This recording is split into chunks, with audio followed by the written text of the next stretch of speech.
UConn had just ran through the sport. Dan Hurley flirted with the Lakers. Then comes a book on what the pressure felt like. Today, co-author Ian O'Connor joins us to go beyond the headlines and dive into his first collaborative book with Dan Hurley. You're on the Hoops Cat Pod. Let's get it. Let's get it. Let's get it. Let's get it. Yeah. UConn, baby. Home of the champions. Let's go. Ian O'Connor is one of the best writers in the history of sports journalism. His book right there, Life, Leadership, What It Takes to Be Great, Never Stop with Dan Hurley, is, again, his first collaborative effort. The guy who wrote the definitive works of unauthorized biography of Coach K, Belichick, Jeter, Aaron Rodgers. You've seen him on sports reporters. You've seen him all over the place. Ian is a phenomenal writer and obviously a trusted confidant of the Hurley family. He's been covering and really knowing this family since, he says in the interview, met Bob Sr. when he was 11 years old, so pretty much a century, and covered Dan at Seton Hall. Listen, it's a great interview.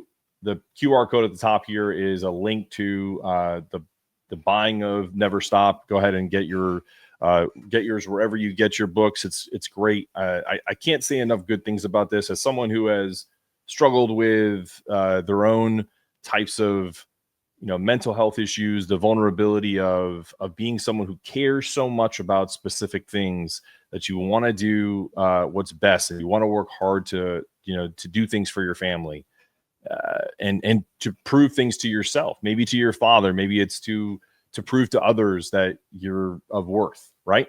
And I really got that from this book, and I hope that you guys check it out and check out the interview right now with the incomparable Ian O'Connor.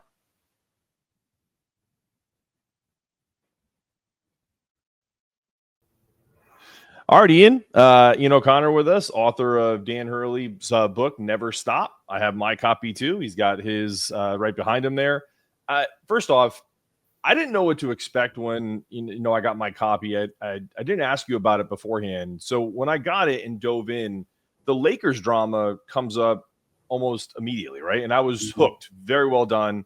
And it took me back to when I first started covering UConn, and I had been a fan for years. And I went on the air and I said, here's the reasons why Dan Hurley is not going to go to the Lakers. And so reading that took me back to that moment. I wasn't entirely right, but I got the final answer right. Tell me about that, because Dan had the green light at home. He had all this national cachet, and the pros are calling. Even his dad said it's the Lakers. You have to go. It's values versus velocity, right? The three-peat stuff. Tell me about how that's written in the book and how I immediately was hooked into it. Yeah, his father, Bob Sr., obviously a Hall of Famer as an iconic high school coach at St. Anthony's in Jersey City. I think initially he was thinking, stay at UConn. Why would you leave a perfect college situation? Then he told me he was in the shower one day and it hit him. It's the Los Angeles Lakers. You can't turn down the Lakers. And that's basically what he relayed to his son. And so I think one thing that might surprise UConn fans is the perception, at least the way I saw it from the outside, was that Andrea was a hurdle, that she wanted to stay in the Northeast. She is a New Jersey gal through and through. And I went to Marist. Dan was offered and took the Marist job. She didn't even want to go to Poughkeepsie, never mind to Los Angeles. Right. So, right, you see his whole life, his whole career has been in the Northeast, and she wanted to stay centered there. But there's a scene in the book where they're in the kitchen and it's judgment day or decision day. And Dan is anguished about what to do. LeBron James ultimately texted him and said, hey, I hope to see you soon. So LeBron's signing off on it. He wants Dan to be his coach. And at one point, he dove onto the kitchen floor and face first is down, anguishing over this decision. And Andrea comes up to him and basically goes to give him a high five and says, let's do it. Let's go. Let's go to Los Angeles. I'm paraphrasing now. I don't have the exact words in front of me that I wrote and you read, but she gave him a high five to say, let's do it. If it doesn't work out, we can always go back to college. And I think deep down, she probably wanted to stay, but she did not want to stand in his way if he wanted to take the job. But she gave him the green light. And I'm not sure that a lot of UConn fans believed she was going to do that. And so there's Dan now with the decision in front of him. His wife says, let's go to LA. If that's what you want, I'm good to go. And so he anguished over it. I think it's been perceived by many that Dan never really seriously considered the Lakers. And I think that's wrong. Just based on that scene alone, where he's face first on the kitchen floor, do I think he wanted to walk away from Caravan after he left the draft? And Liam McNeely and these people who had committed to him, that was going to be a very, very difficult conversation if he took the Lakers job. But he did consider seriously having those conversations and leaving. And ultimately, I think for now, he made the right decision for him, where he is in his coaching career, his style of coaching. I think he belongs at UConn. NBA down the road, we could talk about that at some point. Sure. To touch on one more part of this that I think, and you're right, like the Andrea stuff, that was what I was most surprised about, is that she kind of gave him, it was almost like a, like, hey, I'm good. I think the exact quote is, if I look back on it, something to the effect of, I'm ready for a new adventure, something in that realm. And so that made sense to me, even though I was surprised. But what even surprised me more, and this is something you guys have to get this book, it's out in stores today, you can listen to it in an audiobook, is how a random encounter with a friend at the Billy Joel concert, I think her name is Courtney Lynch. Right.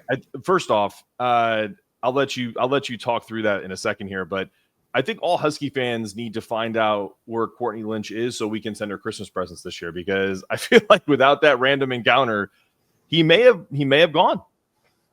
Yeah, so it's at the end of the concert and he's leaving, and of course everyone remembers the Luke Murray video that he posted and then took down. Dan didn't realize he was going to post that from the concert. But so he's on his way out of the garden, and all of a sudden he runs into a woman who sort of taps him on the shoulder, and she says, Dan, it's Courtney Lynch. He said, Courtney Lynch, oh my God, I haven't seen you in forever. A Jersey City woman who lived nearby, and there was a friendship with the families. And so she said she just told him, you ain't Hollywood, bro. And those words resonated with him on the drive home, and he was thinking about it, and it stayed with him. And it was maybe not the primary factor in his decision to stay, but it certainly didn't hurt to hear that from a Jersey City local saying, you ain't Hollywood, bro. That's just not who you are, which is true. Dan is a Jersey guy. He's a Connecticut guy. He's a New York guy. He is not a Hollywood guy. And I think that was part of the reason why he made the decision to stay on at UConn. And so, yes, she deserves, it was like an alley-oop pass. She's the one who threw up the pass, and Dan dunked it home. And I think Huskies fans are happy that he did. Yeah, and I also read into it a little bit more, in particular when you get further into the book and you think about him growing up and how faith is really important to him in terms of, just his upbringing. I grew up the same way. I grew up Catholic. Catholics are very big on signs, right? Signs are everywhere. And so I think that to me, I think it's probably wasn't the ultimate thing. But to your point, it had to have some type of resonation, because it's just what we do. If you're brought up Catholic and you see something, it's a sign, and it's something that you should kind of act on.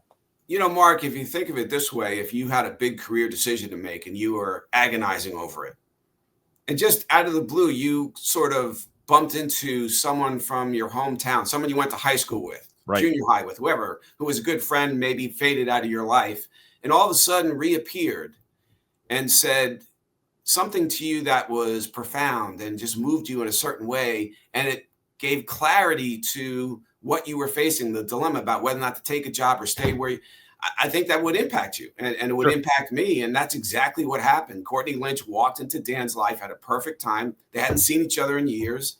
She was a neighborhood gal, if you will.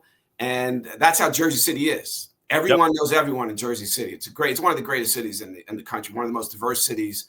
And so it definitely hit home. And she deserves at least an assist in the box score for that. For sure. We appreciate you, Courtney. So let me ask you this question. I thought about it again after I read it. And if he decides, like, let's say he doesn't ever bump into Courtney Lynch and he decides he's got the green light from Andrea and he goes, how different is chapter 1? And are you even writing the book? is this something that? No, I think I'm definitely writing the book. I think it, in some ways, maybe becomes a more intriguing book. And I don't know, he might have not wanted it written at that point, because you just take the Lakers job and all of a sudden there's this book coming out and people don't realize, well, this was planned well before this decision was made. And so, yeah, that would have been very interesting. Would have been a different opening, a different book in some ways. But at the end of the day, Dan right now is not an NBA coach. Right. Now, 6-7 years down the road, might he want to take that leap before he retires, after he wins another national championship or two? And by the way, I think Huskies fans should know this. I asked him this question, which I found was a very short answer, but it was a telling answer. I said, when you leave UConn, will you walk away with more national championships than Jim Calhoun won? Which, of course, is 3. Mm-hmm. And Dan now, of course, has 2. And his answer was yes. Okay. So he believes he'll win at least 2 more. So I think that's good news for UConn fans. And so let's say that takes him to age 59. And he's got 4 national championships at UConn, more than Calhoun won. And he wants to take the plunge. Now, this is me saying it. Dan's not saying this. And it wouldn't make any sense for him to say it. Recruiters would use it against him at opposing schools. But this is just my belief, being around that family I was around Bob Hurley Sr. for the first time when I was 11. So I'm 61 now. So basically a half century.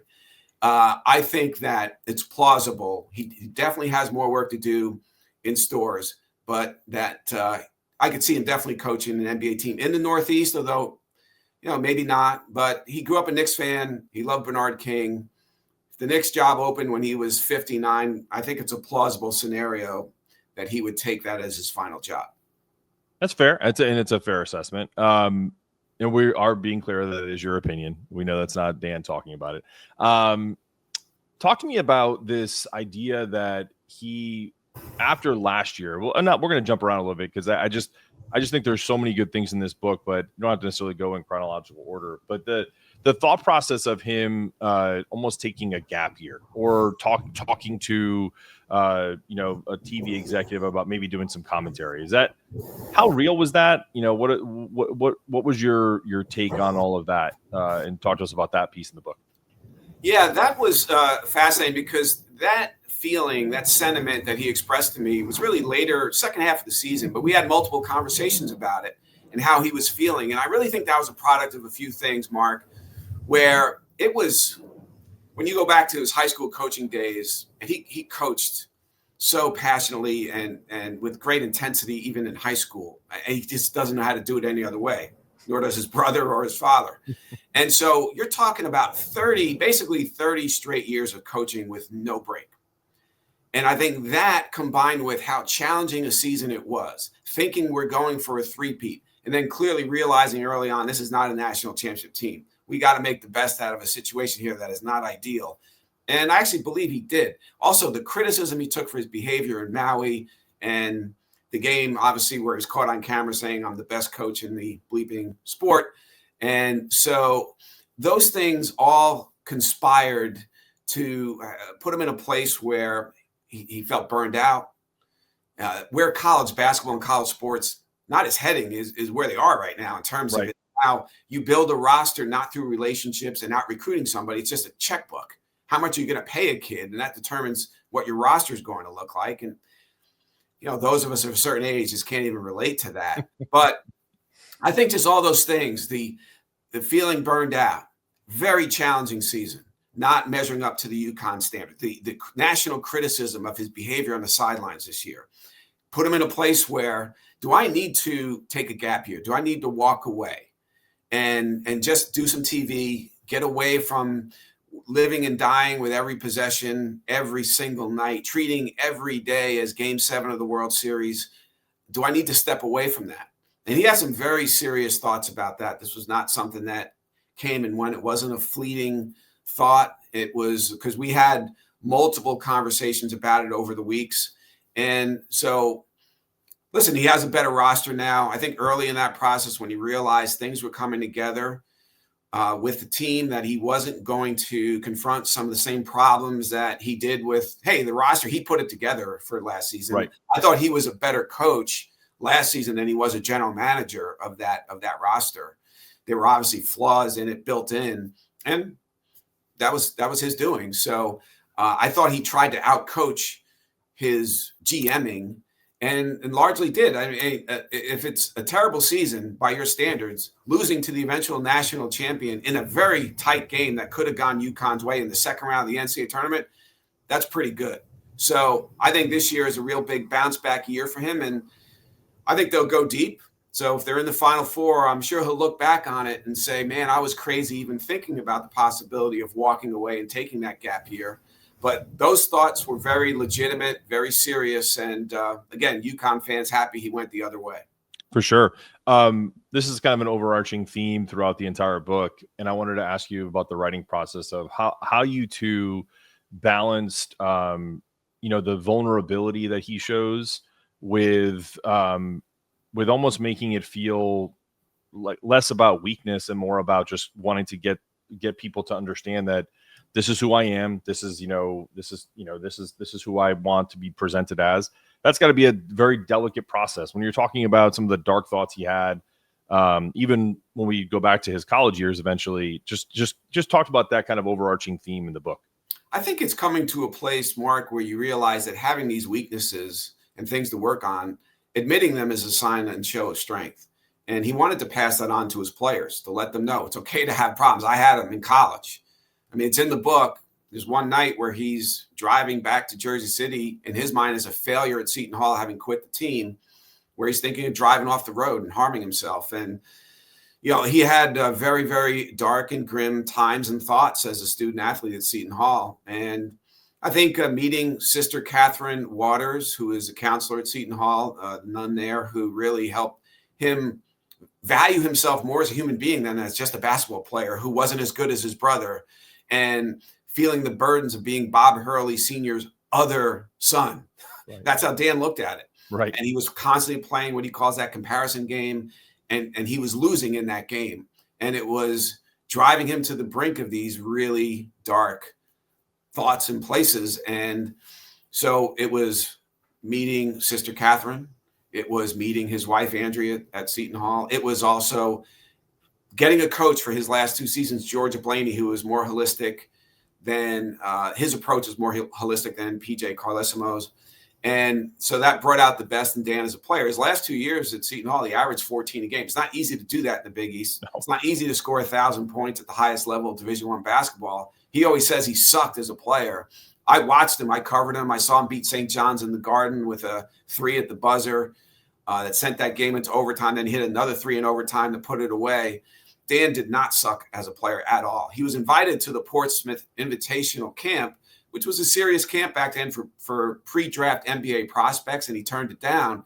But there were coaches, including his AAU coach at one point, Sandy Pionin, who's coached, I think, about 40 NBA players, who said Dan Hurley was an NBA talent.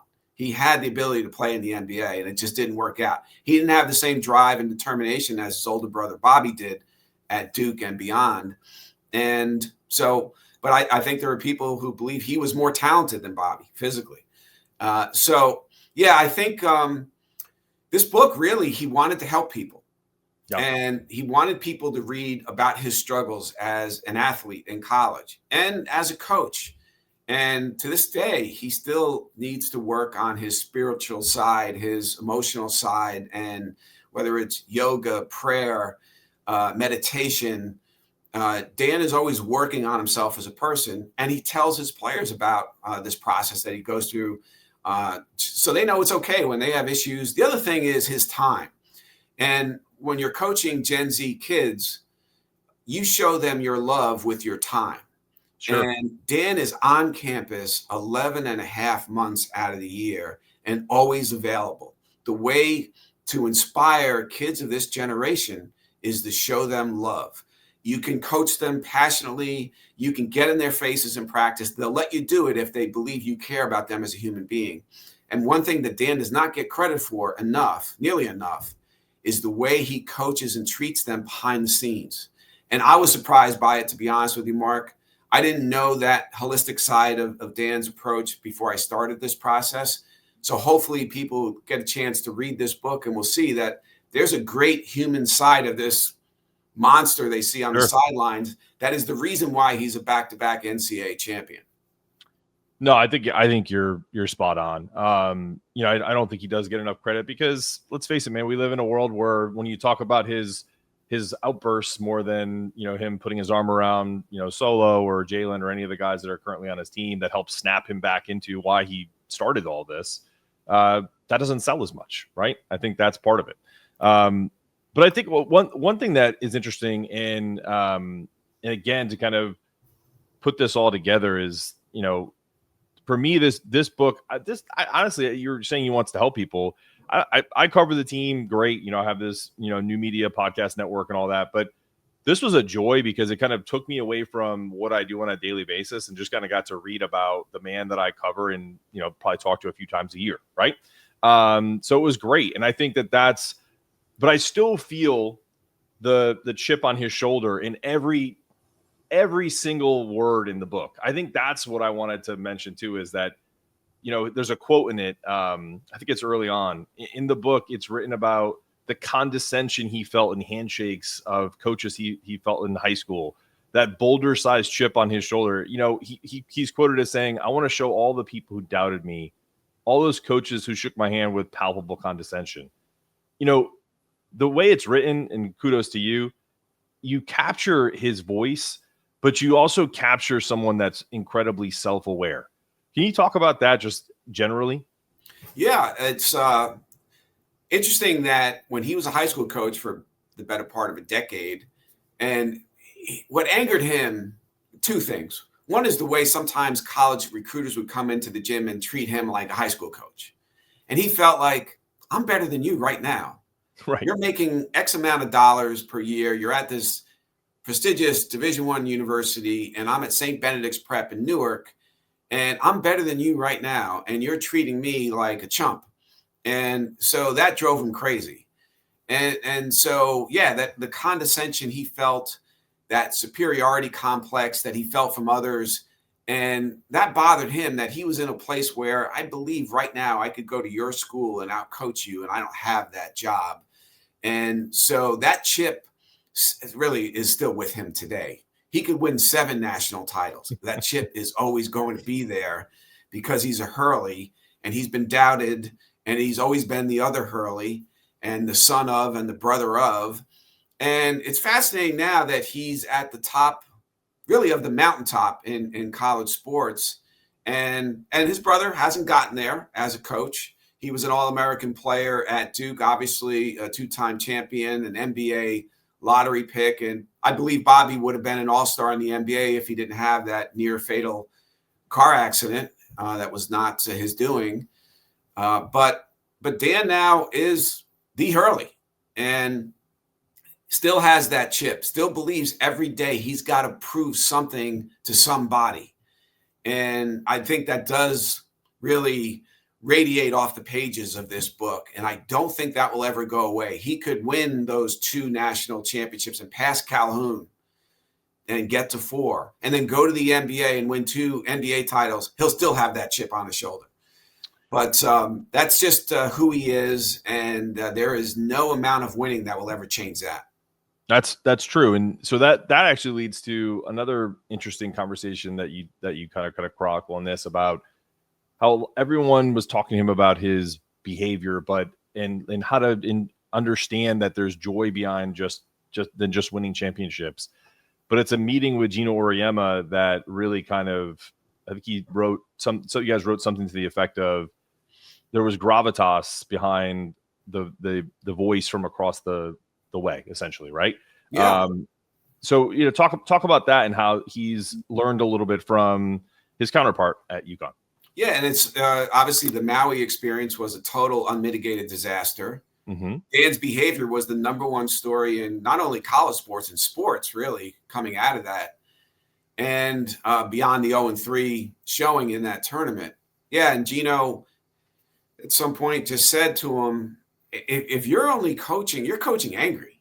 If you're only coaching to win national championships and you don't get the joy out of leading this group of kids and trying to get the best out of them, then you got it all wrong. You're in the wrong business here. It's funny because Dan always says, well, it's easy for Geno to say because he does win the national championship basically every year, so he doesn't have to worry about it. Right. So he said you can't coach only to win the national championship. If your group can't do that, you can still have a very fulfilling experience with them, getting the best out of them. Maybe the best out of them is getting to the Elite Eight, but just have a wonderful time developing them as young men and as players. And so I think that definitely helped that conversation, just center Dan again, because after Maui, he was in a terrible place. Yeah, and he had conversations with people like Seth Greenberg, a friend of his, sure, who he listens to, same kind of message that I think Dan was worried it was going to be a sub 500 season. He was worried that UConn would not make the NIT. So it wasn't about, like, as it turned out, they got into the tournament and won a game and almost beat the eventual national champion. I actually think they outplayed Florida for I'd say for 30 minutes of that game. And if you told Dan in that moment out of Maui, here's how the season's going to play out. You're going to lose in the second round of the NCAA tournament, even though you're trying to three-peat. But you're going to outplay the eventual national champion in that game, and it's going to be an honorable, quote-unquote, death. I think without question he would have signed up for it. And no Hurley would ever really sign up for that in advance. Sure. Like, you're telling me I'm not winning the whole thing, I'm not signing up for it. I actually think he would have signed for that. Because Maybe, that's where he was when Geno talked to him. And so another assist to Auriemma for doing that, for having the awareness of where coaches are. And he didn't have to reach across the aisle and help Dan, and he did, and it made a difference. So I'm going to take you back to the Florida game, because I was there. I was at that game, and to your point, I think it was an honorable loss. Has anyone ever, have you or anybody around him said to him, that game against Florida was probably your best coaching performance of your career for a single game? Because that team was totally outmatched. If you go check by check, Florida had them beat almost every single position. And they were leading with 2 minutes to go. Yeah, I've said similar things to Dan about that game. And I thought he actually had a pretty good coaching year. It was the GM year that wasn't great, but he did what he could with that group. And when you don't have, and I hate to say this because, like, Hassan Diarra is just a great kid and just a warrior out there, but a high-level starting point guard. I think Diarra is a high-level player, but in a certain role. And obviously, Mahaney just didn't work out. So, it's tough. It's tough to go anywhere without having that quarterback in place. And that team didn't have it. So Dan had to coach around the mistakes he made with roster construction. And that game, it's just like UConn was really one play away at certain moments of, to me, winning that game. Sure. Or one call. And so I told them afterward that you managed that game and gave your team a chance to beat the best team in the tournament. And that's all you can do. Your job is to put your players in the best position to win the game. And you did that. You gave them a chance to win it. I don't know how he did it, but he managed it and game managed it. And they were there. They had a chance to beat Florida. And of course, we didn't know Florida would win it all, but boy, they looked like the best team. And you can't have any regrets because you needed one or two more plays, and your players physically weren't good enough to do it against a team that physically talented. They tried. They gave everything they had, and it was an honorable way to finish the season. And so, I think that that was one of the – I don't know if it was the best game he ever coached, but to me it was in some ways the most impressive game because they weren't supposed to have a chance to win, and he found a way to give them that chance, and they just fell 1 or 2 plays short. Yeah, I would categorize it as probably the same way. They were a 9-point underdog going into that game, and you're right. There was a point in that game where they're up 6, and they had a lot of open looks. I think the reason why I say it's probably the best game I've seen him coach is because the scheme was perfect. The plays executed were not there, right? That was the missing link, open looks, etc. But that we can hash that out all day. But the reality is it didn't work out for that game.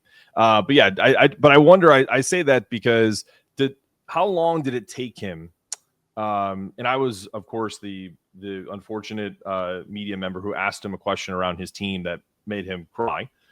So I hope he knows that I didn't mean to do that. It was just the emotion of the moment for him. Well, that actually means it was a very good question because you got emotion, and that's the whole idea, right? Yeah, and that wasn't the intention, but it was mostly just about I wanted him to understand that, like, the UConn fan and the UConn media appreciates these players. Tell me about their appreciation, his appreciation for them. So he talks about that, but I wonder how long did it take him to kind of, almost adhere to what Geno talked to him about enjoying the process versus it being all about the winning.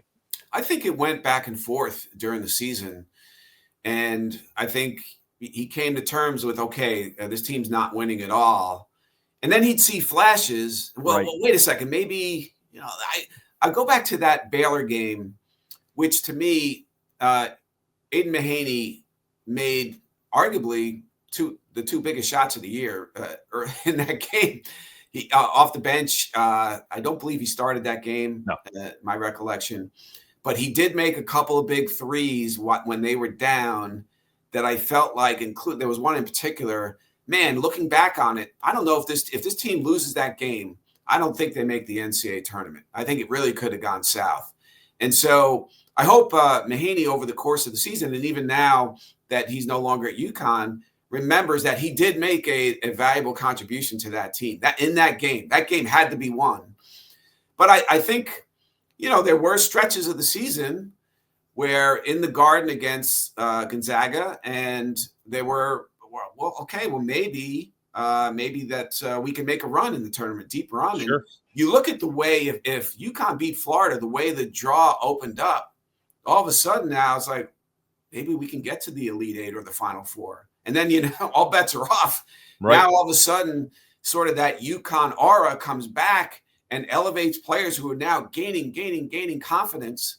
Maybe we can win the whole thing. So I think he was going back and forth between, okay, let's realize that this team isn't going to win it all and take the lessons of Geno and apply them. And then 4 days later, it's like, well, I did see this, I did see that in practice or in a game, and maybe we could do this or that. But you see how small the margin is between making a great run in the NCAA tournament and being bounced in the second round. Because if they made 1 or 2 more plays and beat Florida, look at the other upsets and how that bracket opened up, and you can start convincing yourself to dream the impossible dream. Sure. I was thinking that at the end of Florida, and it would have been better for the book, obviously, to say we're coming out with a book on a guy who just three-peated. Sure. With a team that had no business three-peating. Right. But listen, Dan was great in this process. I asked for 20 hours before the season started, one-on-one. We did 25. And then access throughout the season, he was great, candid, thoughtful, and hopefully UConn fans get a chance to read the book and just see more of the human being jumping off the pages.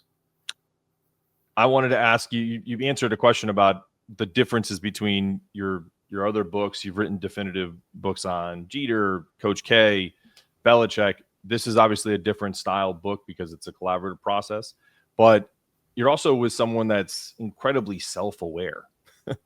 What's the differences in the writing process per se? Yeah, well, first off, I'm used to having editorial control, final say on all content in my unauthorized biographies, whether it's Aaron Rodgers, Coach K, Belichick, Jeter. And so there are pros and cons with both approaches. This is the first time I ever did a collaboration. And again, because I've been around the Hurley family forever, I would never do an unauthorized book on Dan or another member of that family. So I felt after winning the second national title, if Dan ever wanted to write a book, this would be the time. I called him, and I meant this too. I said, Dan, I'm actually under contract to do another book. So I'm not suggesting or saying you should do this with me. I'm just telling you the time is right now. If you ever wanted to write a book, to do it. I kind of assumed he had a friend in the Connecticut media that he maybe had earmarked for this role down the road if he ever did a book. But he said, no, if I'm going to do it, I would like to do it with you. I mean, I covered him at Seton Hall. And so I've been around on the periphery of his professional life for a long time. So I put off my other book and decided to do this one. And it took, some getting used to when I didn't have editorial control. And we agreed on the vast majority of things that should be in this book. And if we had a couple of disagreements, he would have final say and he would give his side. And I would say, well, here's why I think this should be in there. And there were a couple of times where he made the final decision and then we moved on. And so you're never going to agree on everything. Sure. But we agreed on 95% of the things, the decisions that had to be made as we were putting the book together. And so at the end of the day, we're both proud of the product. And again, the idea of bringing him out as a human being and telling people things that maybe they didn't know about him. For instance, I didn't know when I started the process that Dan almost never screams at an individual player during a game. Obviously, practice is a different story, but in front of a TV audience and 15, 16,000 people in the building, he almost never, I would say never really, berates a player because it happened to him at Seton Hall and he remembers how it made him feel. And obviously with this generation of student athlete, you need to show them you care, that you love them. And during the game, be a cheerleader, a corner man, a supporter, and then make the corrections in practice when other people, outsiders, can't see that you're all over a kid. So I really appreciated that about his style. Now, people see him blow up at officials all the time, occasionally an assistant coach, but those are the adults in the process. I have less problem with that than I do a coach berating a student. That's always bothered me, and I'm glad that's not part of his approach. And I think people around the country, if they get a chance to read about it, will be surprised by that. I have to leave you with my favorite quote from the entire book. I wrote this down almost immediately, and it's a quote from the book. Perhaps it was ill-advised to gulp down that 5-hour energy drink right before tip-off, like spritzing Chernobyl with lighter fluid. That is phenomenal imagery, and I believe it was before he played Lawrenceville up and going against a guy named Ron Kane, who his dad had trouble with too. And, it was like just a high school game. But again, there's so much in this book that people need to read and listen to. Ian, it's a pleasure as always. Well done with this. Go get your book, get your copies now. Never Stop, Life, Leadership, and What It Takes to Be Great. Dan Hurley and Ian O'Connor. Would you like to give us a parting words? Well, obviously, beyond bookstores, it's on Amazon right now. And congratulations and best of luck with this venture, Mark. And it's been a pleasure. I know you had me on during the season, and it was fun. And I think UConn fans know that Dan Hurley, there's a lot more to him than the caricature of Dan that maybe is portrayed nationally. And Bill Parcells once said, and Parcells berated more people than anybody as an NFL coach. I knew behind the scenes when to put my arm around a player, and Dan knows when to put his arm around his players as well as anyone. I do think he will win at least a third, if not a fourth national title at UConn. I think number 3 could come this year. And I think he'll go down as a top tier all-time college basketball coach, right up there with Wooden, Coach K, Dean Smith, and Bob Knight. I think he's going to end up on that tier with them. And enjoy the ride. That's Ian O'Connor. I'm Mark Zanetto. This has been the Hoops Cat Pod. We'll see you next time. That was the best writer in the business, Ian O'Connor, talking about the writing collaboration he had with Dan Hurley. Never Stop. It's in bookstores now, Amazon, wherever else you can get it. I love this book. You guys have to check it out. We dove into probably only like 10 or 20% of what's in this book. And if you're a UConn fan, you absolutely have to read this. If you're a Big East basketball fan, you absolutely have to read this book. Dan shares so much vulnerability, so much insight into who he is as a person. And to Ian's point, I know UConn fans feel this way for the most part, that he's more than just sideline antics, but it really kind of crystallizes why his upbringing, him watching his father, everything that's ever made Dan Hurley who Dan Hurley is in this book. So go check it out wherever you get your books, and we'll see you next time on the Hoop Sky Pod. Let's get it. Let's get it. Let's get it. Let's get it.